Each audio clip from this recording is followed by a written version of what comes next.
फिर ख्यालात ने माजी की तरफ रुख पलटा। फिर दरीचों से गुलाबों की महक आने लगी।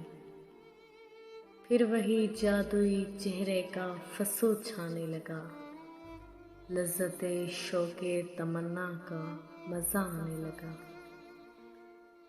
फिर मेरी खौफ में डूबी हुई इन आँखों ने हूबहू वैसे ही अय्यामे मोहब्बत देखे, जिनमें हर सू कोई आवाज़ बुलाती थी मुझे।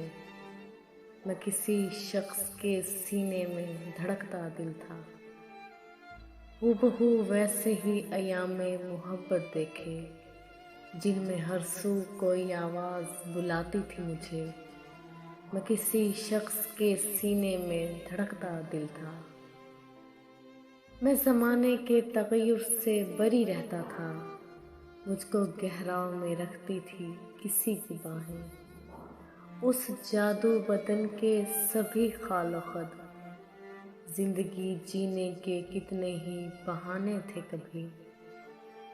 अब ख़यालात फ़कत वजह सकूं काफ़ी नहीं, मैं भी उनके सहारे ही जिया जाता हूँ। मैं वफ़ाज़ात ख़यालात का कातिल भी नहीं, और उस दौर में जाने का मेरा दिल भी नहीं।